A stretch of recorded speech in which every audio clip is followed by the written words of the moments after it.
బాధ్యత నుంచి ఈ ప్రభుత్వము జీతభత్యాలు ఇవ్వలేని పరిస్థితికి వచ్చింది. అదే మీ పెద్ద కొడుకును నేను కేసీఆరే తెలంగాణ రాష్ట్రంలో ఉన్న పేదోళ్లకు పెద్దోళ్లకు ఆసరా పెన్షన్ వచ్చే వాళ్లకు పెద్ద కొడుకుని అన్నాడు. ఈ రోజు 2 నెలలు 3 నెలలు ఆలస్యంగా కూడా కొన్నిసార్లు వాళ్ళ పెన్షన్ పేదవాళ్ళకి ఇచ్చే పరిస్థితి, ఆర్థిక దివాలా ఈ రోజు తెలంగాణ రాష్ట్రాన్ని ఆ దిశగా వారు నడిపించారు. ఈ రోజు జిహెచ్ఎంసీ గ్రేటర్ హైదరాబాద్ లో కాంగ్రెస్ పార్టీ సృష్టించిన ఔటర్ రింగ్ రోడ్ 159 కిలోమీటర్ల ఔటర్ రింగ్ రోడ్డును ఆనాడు కష్టపడి 6,500 కోట్లతోని 6,000 ఎకరాల భూసేకరణతోని ఒక అద్భుతాన్ని కొన్ని లక్షల కోట్ల రూపాయల ఆస్తిని మేము సృష్టిస్తే 7,300 కోట్లకు ఈ ప్రబుద్ధులు తెగనమ్ముకొని బంగారు గుడ్డు పెట్టే బాతును ఒకటేసారి కోసుకొని తిన్నారు అధ్యక్ష.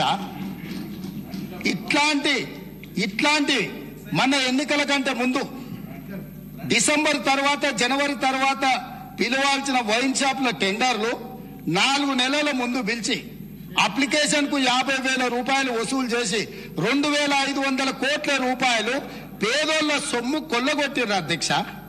సో ఇవాళ 4 నెలల ముందే ఇట్లాంటి పాపాలకు పాల్పడి ఉన్నదంతా తెగనమ్ముకుని వచ్చేవాడు కనీసం నిలదొక్కుకోవడానికో గౌరవంగా బ్రతకడానికో ఉపయోగం లేకుండా రాష్ట్రాన్ని ఆర్థిక విధ్వంసం చేసి ఇంత నిర్వాకం చేసిన మేము సంవయనంతో జాగ్రత్తగా బాధ్యతాయుతంగా ఈ వాస్తవాలను ప్రజలకు చెప్పడం ద్వారా ఎట్లా మనం ముందుకెళ్దాము, ఇప్పటికైనా మీ ఆలోచన మార్పు రావాలి, మీ విధానం వల్ల తెలంగాణ ప్రజలకు మేలు జరగాలి, మీరు సహకరించండి అని మేమంటుంటే 14 లక్షల కోట్లు మేము దిగమింగినాం, మీరేం చేసిందని మమ్మల్ని అడుగుతారు. ఏం చేసిన మా ఉప ముఖ్యమంత్రి గారు స్పష్టంగా చెప్పారు. మీరు ఎన్నికలలో ఇచ్చిన హామీలలో ఇంకా మాట్లాడాల్సి వస్తే ప్రతి నియోజకవర్గానికి 1,00,000 ఎకరాల నీళ్లు ఇస్తామన్నారు అధ్యక్ష. ఏ నియోజకవర్గమైనా వెళ్తాం పదా, ప్రతి నియోజకవర్గంలో 100 పడకల ఆసుపత్రి కడతామన్నారు, ప్రతి మండలంలో 30 పడకల ఆసుపత్రి నిర్మిస్తామన్నారు అధ్యక్ష.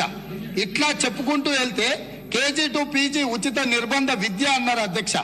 మైనారిటీలకు 12% రిజర్వేషన్ అన్నారు, గిరిజనులకు 12% రిజర్వేషన్ ఇస్తామన్నారు. ఇక ఇంటికో ఉద్యోగం గురించి నేను చెప్పాల్సిన పని లేదు. తెలంగాణ రాష్ట్రం వచ్చినప్పుడు ఇదే సభలో మేము అక్కడుండి మేము చిన్నారెడ్డి గారు మేమందరం ప్రశ్న అడిగితే మాజీ ముఖ్యమంత్రి చంద్రశేఖరరావు గారు ఇక్కడనే నిలబడి మొట్టమొదటి శాసనసభ సమావేశంలో రాష్ట్ర విభజన సందర్భంగా 1,07,000 పైచిలకు ఉద్యోగ ఖాళీలు వచ్చినాయి, ఇంకొక సంవత్సరం లోపల పరిపాలనా సౌలభ్యం కోసం ఇంకొక 50,000 ఉద్యోగాలు భర్తీ చేసుకోవాలి, సంవత్సరం తిరిగే వరకు 1,50,000 ఉద్యోగాలను భర్తీ చేస్తాను ఇక్కడి నుంచి ఆనాడు చంద్రశేఖరరావు గారు అన్నారు.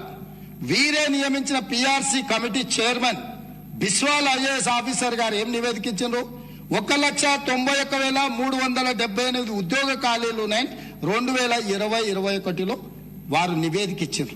తెలంగాణ రాష్ట్రం వచ్చినప్పుడు 1,07,000 పైచిలకు ఉద్యోగ ఖాళీలు ఉంటే 5 సంవత్సరాల ప్రయాణం తర్వాత 6వ సంవత్సరము 1,91,000 ప్రభుత్వ ఉద్యోగాలు ఖాళీలు ఉన్నాయని మీరు నియమించిన పిఆర్సీ చైర్మన్ బిస్వాల్ గారు ఇచ్చిన కమిటీతోని ఈ రోజు నివేదిక వచ్చిందంటే మీరు వచ్చినాక కొత్త ఉద్యోగాలు నియమించరా, ఉన్న వాళ్ళ ఉద్యోగాలు ఊడిపోయినాయా?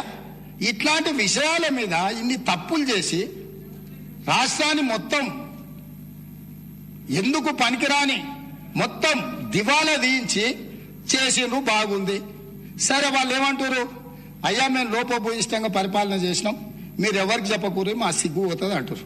వాళ్ళ సిగ్గు పోతుంది నిజాలు చెప్తే బాగానే ఉంది అధ్యక్ష, ఊరుకుంటే మన ప్రాణం పోయేటట్టు ఉంది కదా అధ్యక్ష.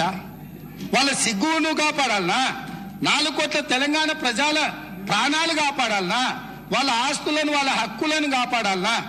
ఇట్లా చెప్పుకుంటూ వెళ్తే ఎన్నో విషయాలు ఉన్నాయి. కాబట్టి మీ ద్వారా నా సూచన మిత్రుడికి, బేసిజాలకు పోకండి, ఇంటికాడ ఆయన ఉండి టీవీ కంటిన్యూస్ గా చూస్తాడు, వెళ్తే మీకు ఇబ్బంది ఉంటుంది, కొంత వివరణ చెప్పుకోలేరు, మీ సమస్య మేము కూడా అర్థం చేసుకుంటాము. కాకపోతే ఈ ప్రభుత్వంలో వెట్టి చాకిరికి విముక్తి కలిగించినము కాబట్టి మీరు స్వేచ్ఛగా ఉండండి. వెట్టి చాకిరి ఆనాడు కాంగ్రెస్ నిషేధించింది, ఈ రోజు మళ్ళీ తెలంగాణలో ఇందిరమ్మ రాజ్యంలో ప్రజాపాలనలో వెట్టి చాకిరి నిషేధించినము. స్వేచ్ఛగా ఇప్పటికైనా నిజాలు ఒప్పుకొని ముందుకు రావాల్సిందిగా మా మిత్రులకు నేను సూచన చేస్తున్నా సార్.